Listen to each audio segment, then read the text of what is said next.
सो सत श्री अकाल और नमस्कार। नमस्कार वे भाई, कैसे हैं आप लोग? क्या है आपके हाल? शुरू करके हैं हम लोग क्लास 9 का chapter number 2, is matter around us pure. यानी जो मैटर है हम लोग का, वो क्या प्योर होता है या फिर कोई मिक्सचर होता है?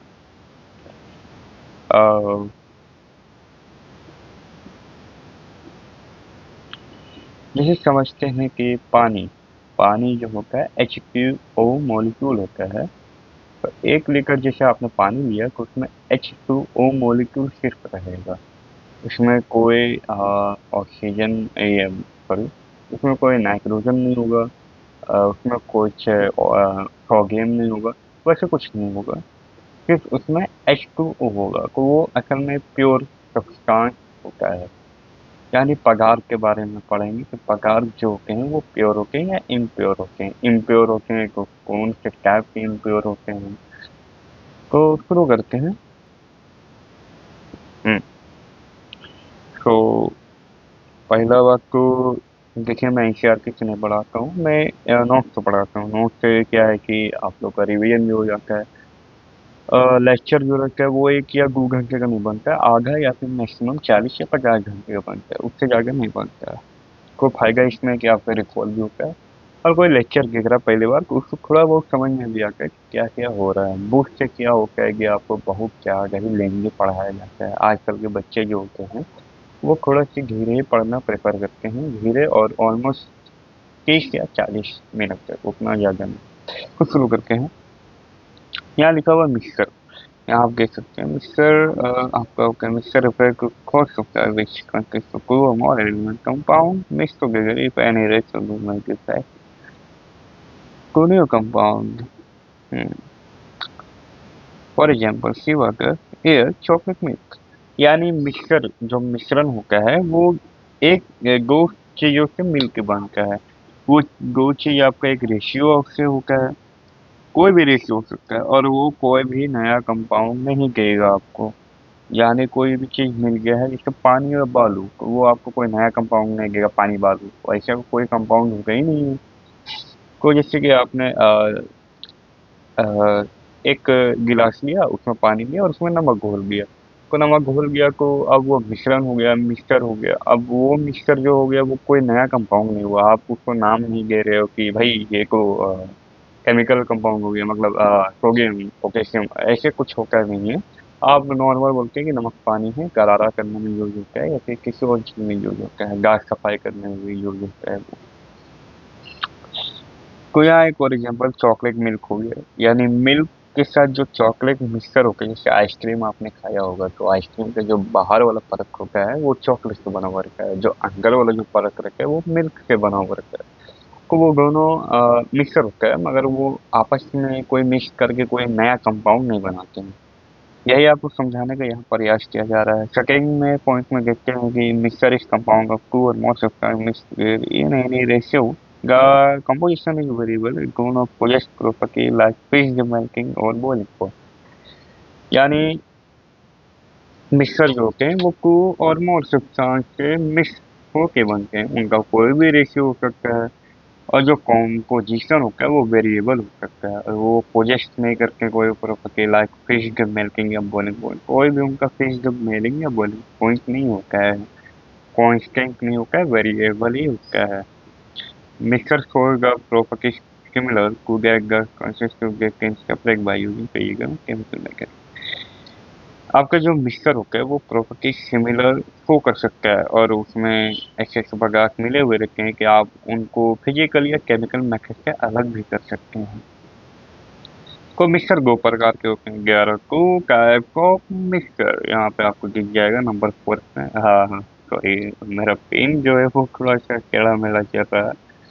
यहाँ पे दिखाने की कोशिश करता हूँ। अरे यार, नंबर 4 ही छूट गया, छोड़ो। 11 को टाइप ऑफ मिक्सर, जो होमोजेनियस मिक्सर और एक हेटेरोजेनियस मिक्सर। आपको ये बड़े बड़े क्लास में भी काम आएगा, और प्लस आपको ये बहुत तरह का हेल्प भी करेगा। मेरे ख्याल से। हाँ, आने वाली क्लास में आपको हेल्प करेगा वो। जैसे आप क्लास 11 में स्कूल में जाओगे वो आपको बहुत हेल्प करेगा। तो थोड़ा सा देख लेते हैं। Homogeneous mixture हो गया कि such mixture have only one phase, they have the same composition throughout the curve. No visible separation of line between the sugar solution vinegar.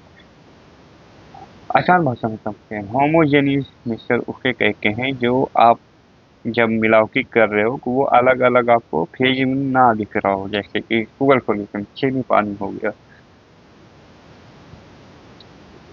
आप जब पानी लेते हो तो उसमें चीनी घोलते हो तो वो चीनी गायब हो जाता है, ऐसा लगता है वो उसमें समा गया या फिर मिल गया या फिर उसके अंदर वो छुप गया। असल में सही होता है, जो H2O मॉलिक्यूल होता है उन लोग के बीच में एक सेपरेट गैप होता है या फिर एक एक्रेशन, फोर्स ऑफ एक्रेशन उसमें होता है और उसमें गैप होता है, तो वो जो शुगर का जो मॉलिक्यूल होता है उसमें जाके वो बैठ जाता है, इसलिए वो H2O में घुल के बैठ जाता है, इसलिए हम लोग पानी में कोई भी शुगर नहीं दिखता है। उसी को बोलते हैं होमोजेनियस मिक्सचर। हेटेरोजेनियस मिक्सचर का आपको बहुत अच्छे से समझ में आएगा। Mixture which has more than one phase is known as heterogeneous mixture. There is variable boundary separation. The component they do not have the same position throughout. यानी कि जो मिक्सचर होते हैं हेटेरोजेनियस मिक्सचर वो आपको अलग अलग फेज में दिखेंगे, दो से या उससे अधिक फेज में दिखेंगे आपको। तो आप उनको सेपरेट भी कर सकते हो, जैसे कि मैंने पानी लिया और उसमें बालू घोल दिया, बालू जो सॉइल होता है वो घोल दिया, तो आप उसको अलग भी कर सकते हो छन्नी से छान के। फिर आप उसको अलग अलग फेज में देख भी सकते हो। कोई कंकड़ होता है, फिर कोई छोटी छोटी दाने जैसी मिट्टी होती है जो मिल जाती है, जो पानी का रंग ही चेंज हो जाता है, उसी को बोलते हैं हेटेरोजेनियस मिक्सचर। आप उसको अलग भी कर सकते हो, मगर चीनी पानी को आप अलग नहीं कर सकते, ये आपको याद रखना है। होमोजेनियस जो मिक्सचर होता है वो आप अलग नहीं कर सकते हैं, वो एक बार मिल गया तो मिल गया। और जो आप हेटेरोजेनियस मिक्सचर है जो दो फेज में आपको दिखाया गया है वो आप अलग कर सकते हो। होमोजेनियस मिक्सचर और ठीक है, सॉलिड होमोजेनियस मिक्सचर जो एलॉय होता है, लिक्विड होमोजेनियस मिक्सचर जो है solution of alcohol in water होता है, गैसियस होमोजेनियस मिक्सचर यानी एयर। समझते हैं बहुत आसान भाषा में, और बहुत ही आसान है ये। होमोजेनियस से तीन टाइप होते हैं जो मिक्सचर होते हैं। एक है सॉलिड होमोजेनियस मिक्सचर एलॉय। आपने देखा होगा कि सुना होगा कि कार का ये एलॉय है, बाइक का ये एलॉय है, कोई भी साइकिल का ये एलॉय है। एलॉय बनकर किसके है, अलग अलग कंपोनेंट से मिलकर बनता है, जैसे ब्राउन हो गया और आयरन हो गया, इन लोगों ने मिला दिए तो वो बन गया। सर्टेन एलिमेंट बनता है जो कार के चक्के में लगता है या फिर बाइक के चक्के में लगता है, उसी को बोलते हैं सॉलिड होमोजेनियस मिक्सचर, जिसको हम एलओए के नाम से जानते हैं। लिक्विड होमोजेनियस मिक्सचर हो गया आपका सॉल्यूशन ऑफ एल्कोहल। ये एक आसान है कि हमने एक पानी लिया और उसमें अल्कोहल डाल दिया। गैसियस होमोजेनियस मिक्सचर यानी गैस हो गया, वो का एयर हो गया, हवा हो गया, इसमें नाइट्रोजन है, ऑक्सीजन है, कार्बन डाइऑक्साइड, कार्बन मोनोऑक्साइड है, मीथेन है, कहीं कहीं जगह में वो देखने को मिलते हैं हमें। अब हम लोग हेटेरोजेनियस मिक्सचर का देखते हैं, ये भी थ्री टाइप के होते हैं। Solid heterogeneous mixture, mixture of sand and sugar, ये को अब मैंने समझा दिया कि पानी में बालू घोल दो तो वो आपका सॉलिड हेटेरोजेनियस मिक्सचर हो गया। सॉलिड लिक्विड हेटेरोजेनियस मिक्सचर यानी सॉलिड भी है और लिक्विड भी है, हेटेरोजेनियस मिक्सचर भी है solution of salt in water, यानी हमने पानी में सॉल्ट को घोल दिया तो वो आपका हो गया solid liquid heterogeneous mixture. And gases in heterogeneous mixture यानी गैस में अलग अलग फेज में दिख रहा हो आपको। स्मॉग यानी किसी को भी आपने सिगरेट पीते हुए देखा होगा तो उसका जो धुआं होता है वो छुप नहीं जाता है, वो आपको दिखते रहता है हवा में, उसी को बोलते हैं हेटेरोजेनियस मिक्सचर। आपको दो फेज में दिख रहा है, एक हवा भी एक हवा आपको महसूस हो रही है, धुआं आपको अलग से दिख रहा है उसका, इसका मतलब वो हेटेरोजेनियस मिक्सचर है। सब्सटेंस के बारे में पढ़ के can not be separated into constitutive particle by any physical process. Substance वो होते हैं जो आप कभी भी उसको सेपरेट नहीं कर सकते, उन लग कंस्टिट्यूट को यानी पार्टिकल को एक फिजिकल मेथड से। Solution homogeneous mixture of two or more substance alloy homogeneous mixture of metal. Solution उसे बोलेंगे जो होमोजेनियस होकर है और दो से ज्यादा मिलकर बना हुआ रहता है कोई भी सब्सटेंस उसमें जो है घुला हुआ रहता है। एलॉय मैंने समझा गया, होमोजेनियस मिक्सचर ऑफ मेटल, यानी कोई भी मेटल का होमोजेनियस मिक्सचर होता है। आगे बढ़ते हैं। हाँ, तो सॉल्यूशन ये बहुत ही मोस्ट इम्पोर्टेंट है आपके अगली वाली क्लास के लिए, तो थोड़ा ध्यान से सुनना है और समझना है।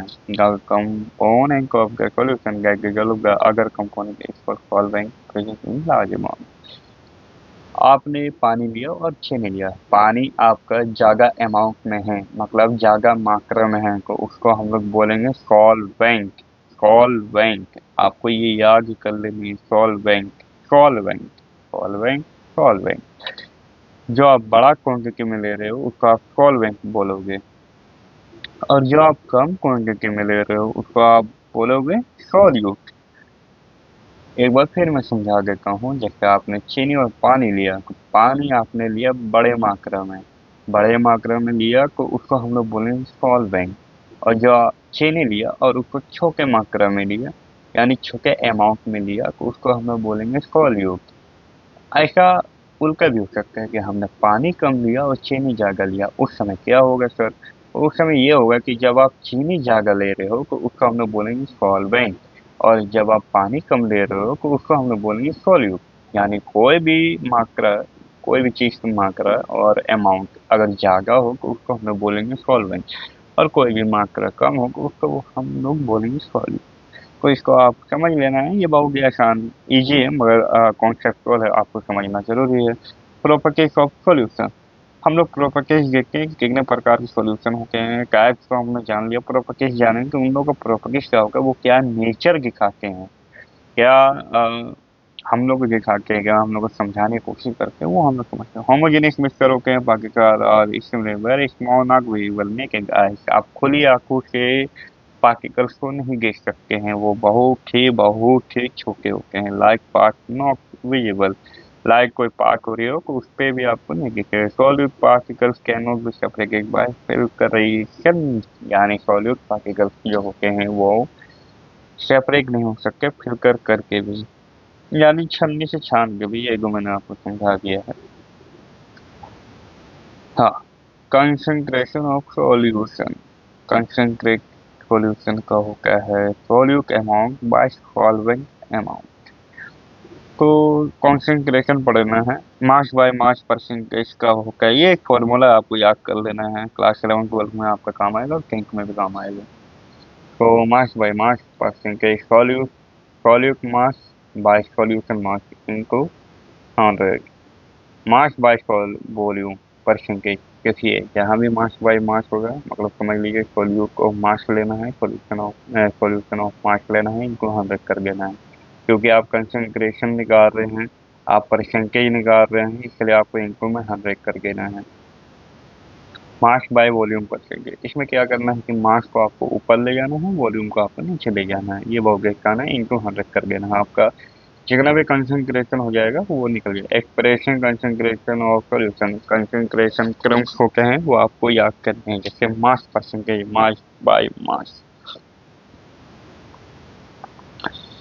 Mass of the component in the solution, यानी कितना मास लिया है आपने कंपोनेंट में, सॉल्यूशन में कितना कंपोनेंट का आपने मास लिया है, फिर टोटल मास आपको कर देना है। यानी अगर हमने ए लिया है कोई भी मास, और सॉल्यूशन है अगर ए ए को सोल्यूशन हम लोग को ले लेना है, जिसे एक न समझिएगा। अच्छा, हमने ले लिया है चीनी और हमने ले लिया पानी, हमने ले लिया चीनी, हमने ले लिया पानी। तो पहले चीनी को हम लोग देखना है कितना ले रहे हैं, उसका मास नाप लेना है, फिर हम लोग को दोनों को एक साथ नाप लेना है। यानी हमने ए लिया, ऊपर में चीनी लिया, और फिर चीनी प्लस में पानी इंटू 100, ये हो गया आपका यहाँ पे मास परसेंटेज, यानी मास का परसेंटेज निकाल रहे, तो आप ये समझेंगे mass percentage of component volume percentage, यानी वॉल्यूम का परसेंटेज समझना है, तो volume of component total volume of solution, ये भी वैसे ही है। फिर आपको समझना मास बाय वॉल्यूम का, तो मास बाय वॉल्यूम का कैसे निकलेगा, तो मास ऊपर में लग जाइए और वॉल्यूम नीचे में ले आइए। ओके सर, पार्ट्स पर मिलियन ये आपके लिए बहुत ही इम्पोर्टेंट है, ये आपको ध्यान में रखना है, क्योंकि इसमें क्या होता है कि आपको कंपोनेंट्स का नंबर लेना है, पार्ट्स लेना है, फिर कोकर नंबर कर देना जितना भी उसमें है, फिर आपको इंटू में 6 का पावर 6 ये नंबर से आपको वहाँ पे परसेंटेज निकाल देना है। तो ये आपके लिए समझने के लिए है, आप यहाँ समझ सकते हैं। पार्ट्स पर मिलियन यानी केन में सिर्फ लगा देना, सिक्स आपका पार्ट्स पर मिलियन हो गया है। मिलियन मतलब वो ten to the power 6। Mole fraction समझते हैं, mole fraction of a component, number of moles of component, आपने कितने नंबर ऑफ कंपोनेंट लिया है, बाकी total component of all, total number of moles of all का कंपोनेंट। मोल्स आप पढ़ेंगे जब आप हायर क्लास में जाएंगे तब। हाँ, यहाँ देखते हैं, for solution containing I number of component, यानी कि ये एक एन नंबर है जो आप पढ़ेंगे 10 में, तो इसका रेशियो 1 ही आएगा आपके लिए। मोलरिटी को समझते हैं, ये बहुत ही इंपॉर्टेंट है। मोलरिटी मतलब हो गया moles of solute volume of solution in litre. In litre, in litre आपको यहाँ समझना है, इन लीटर यहाँ लिखा हुआ है, आपको ये याद करके रखना है। और जहाँ लिख जाए मोला लिखिए, वहाँ आपको तेजी से यहाँ रिप्रेजेंट करना है, ठीक है, आपने समझ लिया। फिर हम लोग समझते हैं सस्पेंशन क्या होता है। तो suspension heterogeneous mixture of solid and liquid, solid particles suspend of the medium, heterogeneous mixture of solid, okay, and liquid solid particles suspend of the medium, यानी सस्पेंशन उसको बोलते हैं कि हेटेरोजेनिक मिक्सचर में आपने सॉलिड लिया, लिक्विड लिया, मगर सॉलिड पार्टिकल्स जो होते हैं वो सस्पेंड हो जाते हैं through out the medium. Properties जो होते हैं हेटेरोजेनिक मिक्सचर पार्टिकल विजिबल गहने के गाइस, जो इसको होते हैं हेटेरोजेनिक मिक्सचर के जो प्रॉपर्टीज होते हैं, आपको वो छोटे छोटे पार्टिकल आंखों से ही दिख जाएंगे। जैसे मैंने एग्जांपल दिया था अभी पानी और बालू का, लाइट पार्ट विजिबल हो गया है, कहाँ से लाइट जा रही है वो आपको विजिबल हो जाएगी। पार्टिकल डाउन यानी जो पार्टिकल्स होते हैं वो नीचे देखे जाते हैं।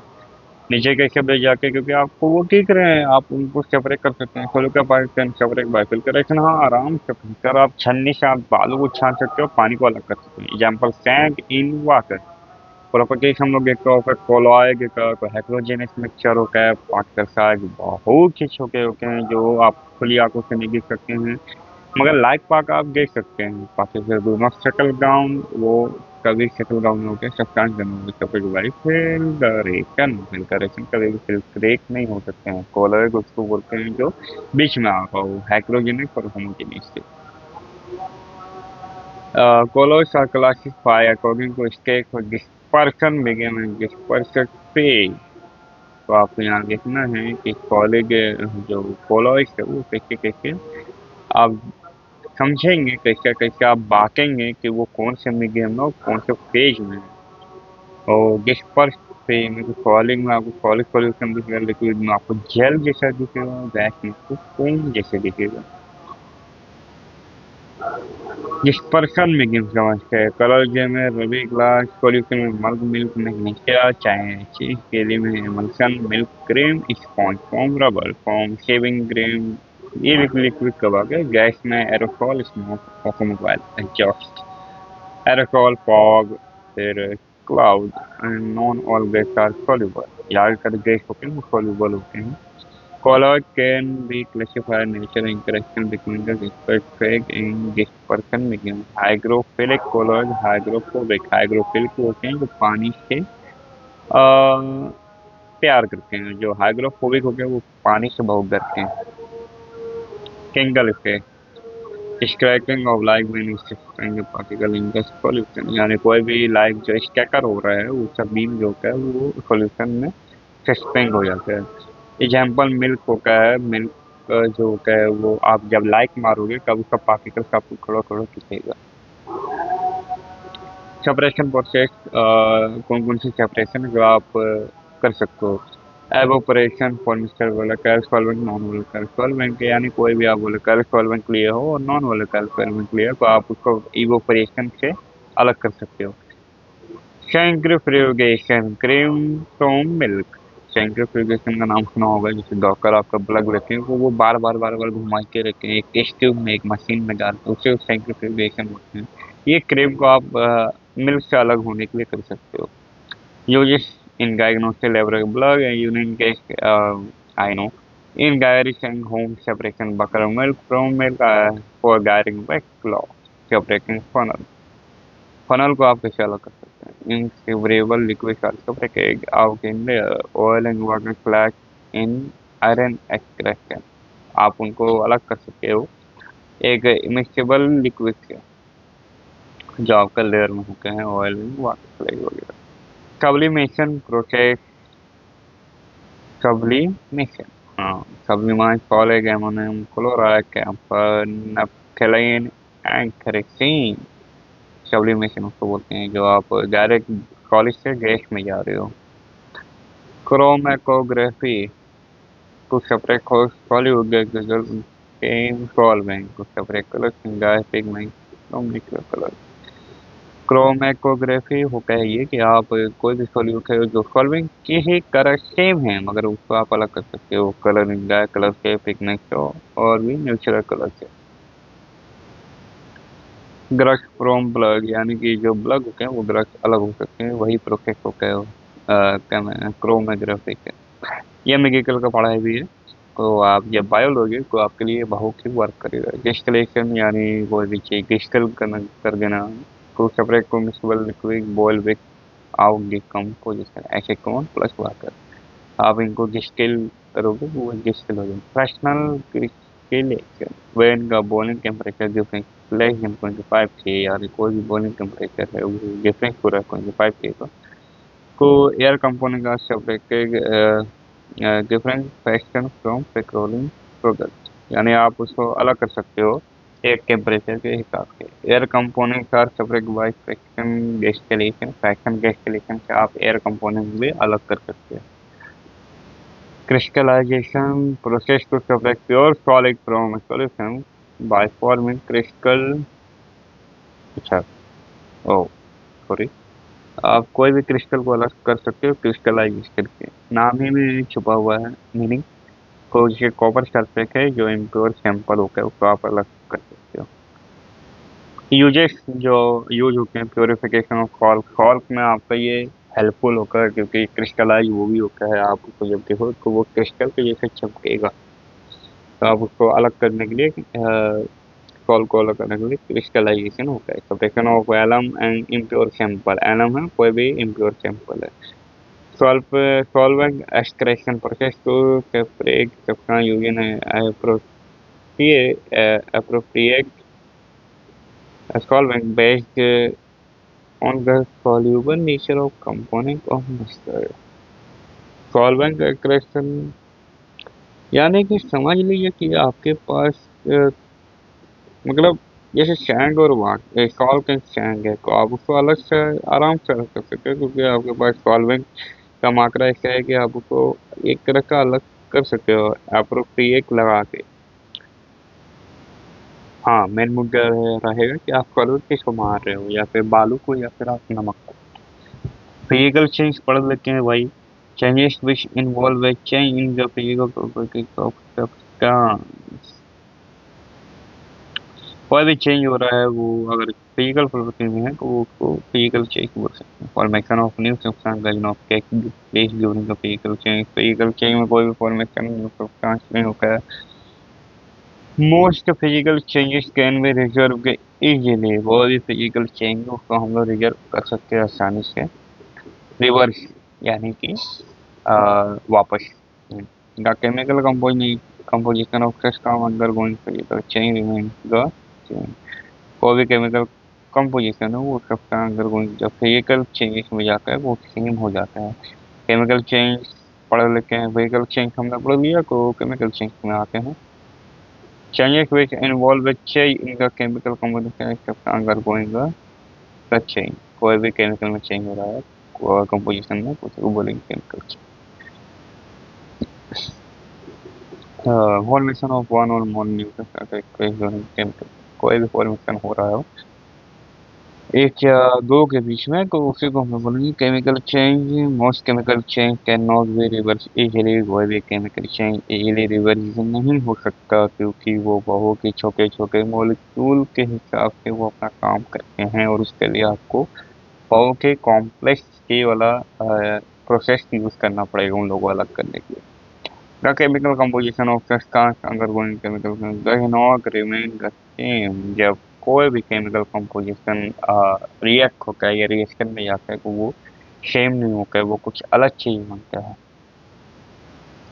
Chemical changes are always accompanied by an change in energy, यानी कोई भी केमिकल चेंज हो रहा हो तो उसमें एनर्जी लगेगी या फिर देनी पड़ेगी। को मिक्सर और compound, mixture no new compound, compound में न्यू कंपाउंड एलिमेंट और कंपाउंड मिक्स होता है मिक्सर में, मगर कंपाउंड में सिर्फ एलिमेंट रिएक्ट होते हैं। Properties of remains unchange, new constants are quickly new properties. A consistent can be separated easily by physical method, but can be separated by chemical method or electrolysis। फिर से एक बार देख लिया, compound का अलग करना हो तो आपको केमिकल से करना पड़ेगा और इलेक्ट्रोलाइसिस करना पड़ेगा, मगर मिक्सर वैसे ही हो जाएगा फिजिकली।